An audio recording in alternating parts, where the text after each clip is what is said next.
Gemma, Jason, thank you so much for joining us this morning. And what a film this is. The plot is sort of based on the story of Madame Bovery, but what is this movie actually about? It's based on Madame Bovery, but it's about, instead of Madame Bovery being French, she's actually an English girl. It's mainly in French. It is. And you couldn't speak any French at all beforehand?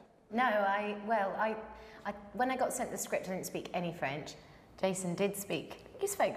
I thought I spoke better French than her, initially. And then when I got the part, I thought, oh, you know, I've got to learn French, so I went and learned French. It's been like 2.5 months in France alone learning French without telling me. Yeah, and then when I turned up on the film set, he's like, oh. Bonjour, Gemma, and that was about as far as I got. Go to other countries and go and speak English and hope people kind of understand. So I think learning another language, moving there and doing all that, it was sort of, for me, more than the film. Had you learned it at school or something like that? I used to sell donuts on the beach in Saint-Tropez. No way, what a job! Did you? Well, you ready? You ready? Beignet pomme, beignet pomme. And I used to walk up and down the beach in a caftan and a hat, selling donuts when I was 16. That's a donut off you. Yeah, you would have done. It's actually a pretty good job. Yeah, it was great. We lived in a caravan with 4 of us, and that's basically where I got my...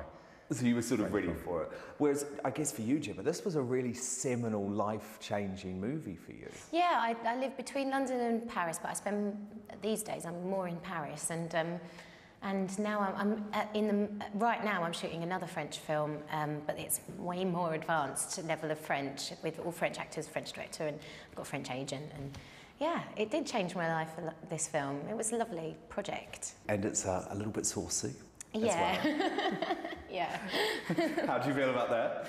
Yeah, well, she has fun. She has fun. Everyone falls in love with my wife. I guess, Jason, you must have read the script and thought, wow, I get to be married to Gemma Arterton. That's pretty good. It's pretty good, yeah. It's always a good thing to wake up and be married to Gemma Arterton.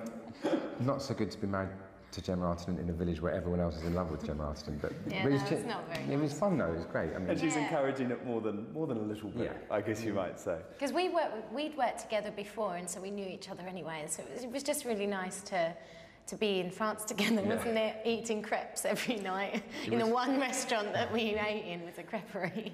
It's funny because obviously everyone's French, and even though Gemma speaks really good French, it's an effort. You know, after a day's filming, you just want to be English again. So we used to sneak off and have dinners, and it was amazing. We had like 6 weeks in the north of France together. It was very lovely. As far as jobs go, it's not a bad one.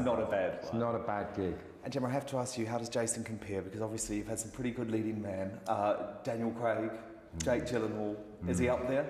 Jason's number 1. Hey. Oh, there you go. Like, totally, it's the best. I'm excited to see who will be the next Bond, though. Who would you like to be the new Bond? Idris. Idris. Guys, it is such a charming, charming film, so I really hope that people get to see it, because it is something quite different, you know, because there's so many blockbusters out there at the moment, but it's great to have a summer movie that has some real heart. We will see you soon. Trying this new, all these new diets and everything, but there's something called gluten-free. Oh, yes. And I must give it high recommendations for you out there. I've lost a few pounds.